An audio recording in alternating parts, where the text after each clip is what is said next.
Ola, que tal? Moi bons días, benvidos a unha nova entrevista. Hoxe contamos con Sandra Fernández, que é tesoureira da Asociación Neenos de Sanxenxo. Moi bons días, Sandra, gracias por vir. Moi bons días, gracias a vos por convidarnos. Nada, bueno, quería te preguntar, Neenos é unha asociación que axuda a familias que teñen nenos con necesidades específicas. E quería que me contaras que son as necesidades específicas, non sei se a xente sabe moi ben que é isto. Vale, seguramente a xente lle soe que son as necesidades educativas especiais, que é un termo que se colleu do pasado e agora derivou en necesidades específicas de apoio educativo. Dentro destas abrangue dende os rapaces e rapazas que teñen diagnósticos que teñen asociado unha discapacidade, un recoñecemento de discapacidade, do tipo que sexa. Tamén entra dentro deste colectivo a rapazada que ten diagnóstico de autismo. Tamén poida que entre dentro deste colectivo a rapazada que é de altas capacidades, vale? Porque tamén teñen unhas necesidades específicas de apoio educativo. E dentro desto hai outras problemáticas ou outras condicións, como poida ser un trastorno por déficit de atención, que tamén teña como mórbido un recoñecemento de discapacidade, vale? E incluso outras problemáticas que teñen asociado calquer tipo de discapacidade. E a xente distingueas? Ti crees que así a nivel de calle sabemos que é isto? Ou mezclamos todo un pouco? Todo é como TDA, autismo, todo é o mismo?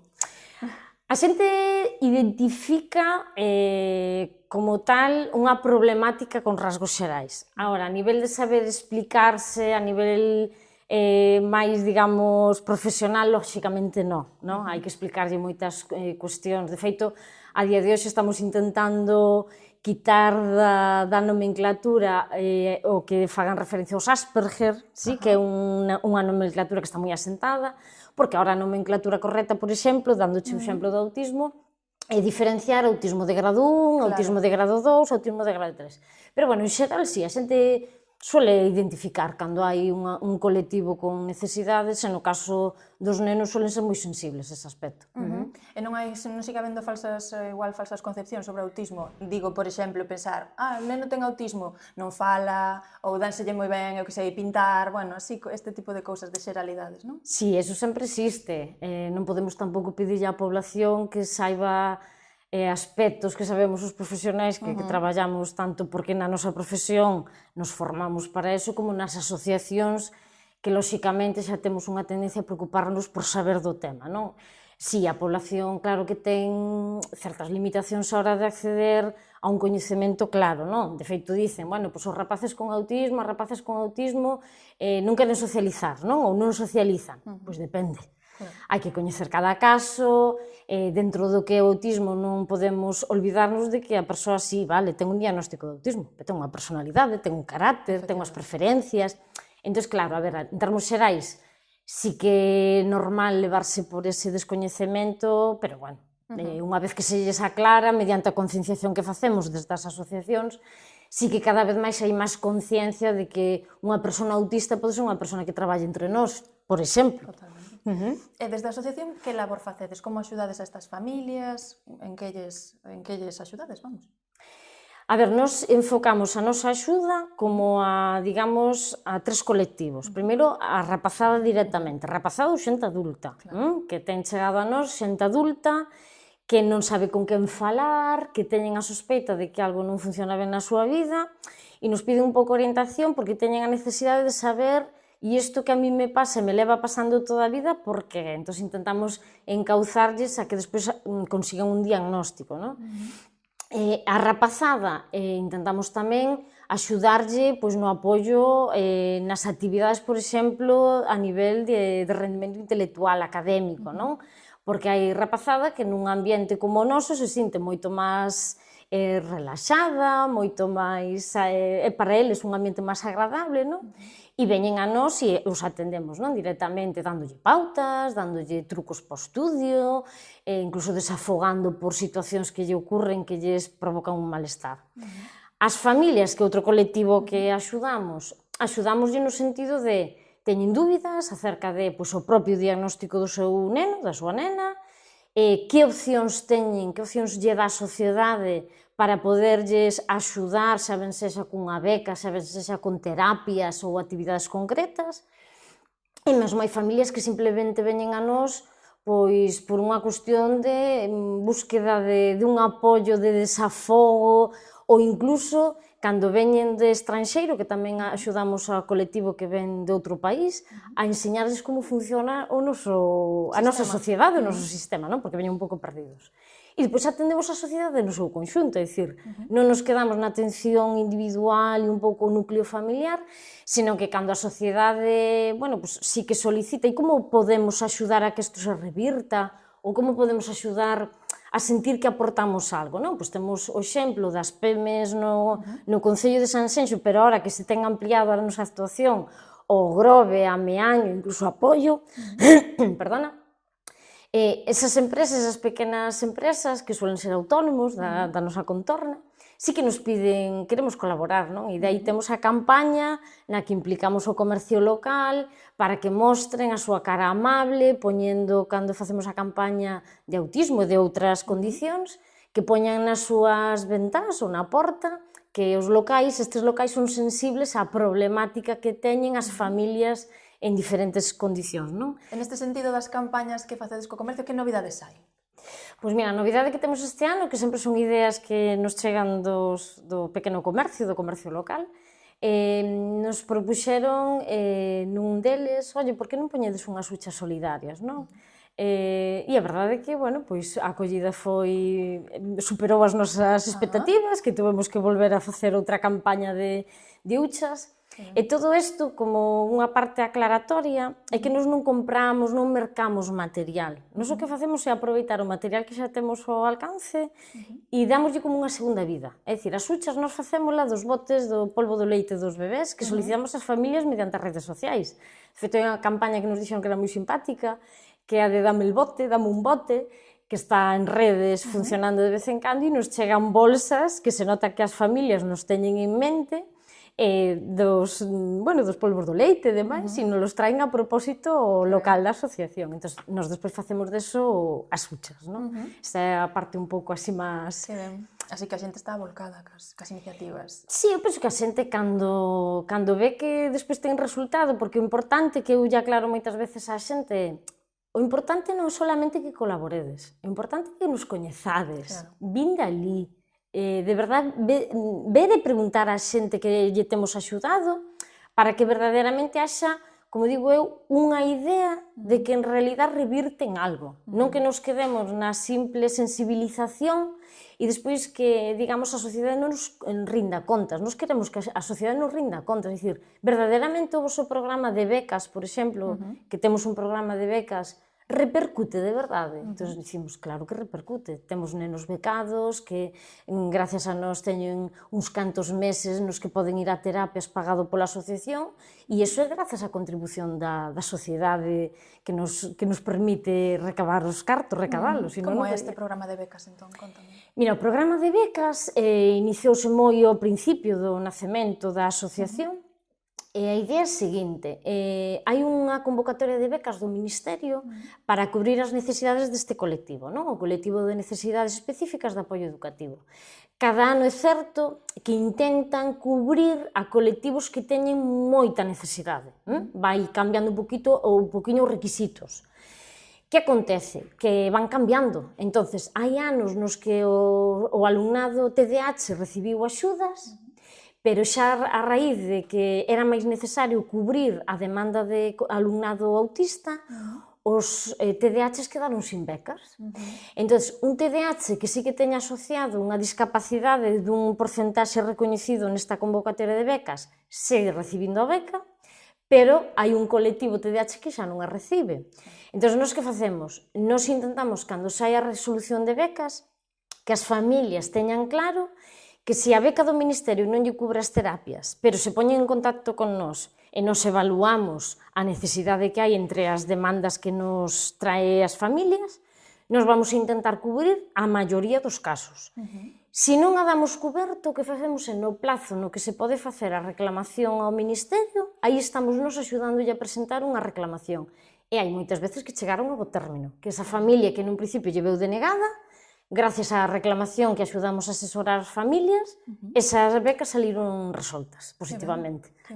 O sea, que supoño que o feedback que tedes das familias é moi bo, que se encontran agora máis respaldadas, o mellor non sei se en algún caso vos din, pois antes de estar vos, de existir vos, pois estaba moi perdida, non tiña onde ir, ou incluso non sabía ben que lle pasaba ao meu neno, Pois sí. non? Algúnha desas... Sí, de feito hai xente que a día de hoxe xa, eses rapaces que lle axudamos, como digo eu, por fin xa voan solos, son autónomos, teñen os seus estudios máis ou menos encamiñados, para nós ese é o obxectivo, que non dependen de nós, que veñan novas familias, que poidamos coller novas familias que teñen novas necesidades e encauzalos. As familias que estuveron con nós sempre están aí. Quedan, non? Para axudar a outras. Ao mellor non están aí con nós no día a día de poder axudar porque tampouco teñen as ferramentas, pero sí que notas que están aí, porque mandas unha, eu que sei, pois, unha dúbida a unha nai que sabemos que está, por exemplo, colaborando nunha coral. Oye, mira, a ver se podedes colaborar e tal. Ocupo o meu. Porque revirte un poquinho, non? Esa axuda que lle demos, pois esa persona intenta axudarnos a nós, non? Sí, dicías antes que cando voan sós, non? Supoño que é o máis satisfactorio para vos, ver que eses nenos que axudastes xa voan sós. Claro, esa é unha... a ver, non só somos nós, é dicir, sentimos o orgullo de ver que as familias, no seu conxunto, empodéranse, saben tomar decisións xa sin contar con nós.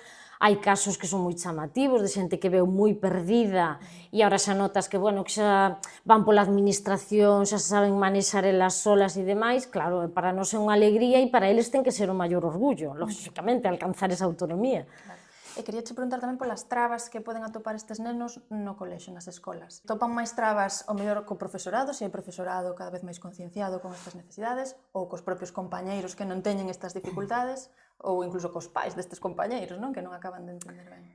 É o reflexo da sociedade, o que che dicía antes. Non podemos pensar utópicamente que todo o profesorado, toda a sociedade, todas as familias e toda a rapazada vai a estar preparada ou polo menos sendo consciente do que estes compañeiros necesitan, non? Entón, claro, hai de todo, vale? Nós temos a visión de que por mala intención non é.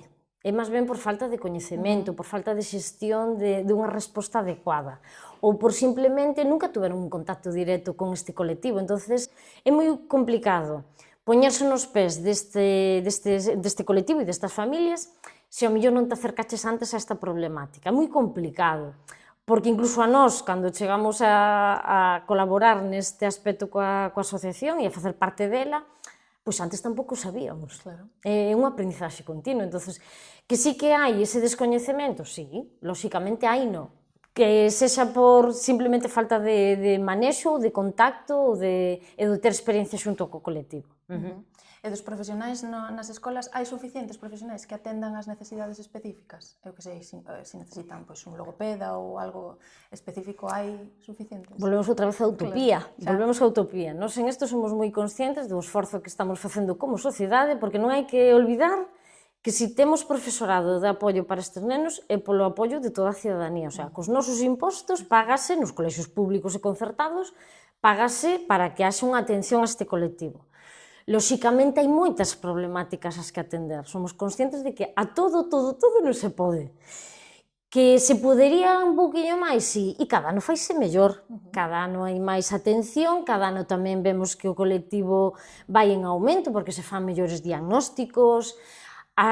Nese aspecto, o profesorado e as familias están máis alerta, hai cada vez máis identificación temperá, por iso hai máis unidades de atención temperá para os nenos e nenas de todas as comunidades no noso país, e non podemos olvidar que ao final é un esforzo de todos. Entón, cada vez hai máis. É o ideal? Non, pero nós somos optimistas. Creemos que cada vez, co apoio de todos e coa conciencia de todos, se pode chegar a máis recursos, lóxicamente. E falabas da atención temperada, de diagnóstico, pois, canto antes mellor, non? Para empezar a atender a estas necesidades canto antes. Que lle dirías a un pai o mellor que ten un neno que lle nota que ten algo diferente, que non sabe que lle pasa, a que pode estar atento, que debería estar atento para facer ese diagnóstico o antes posible?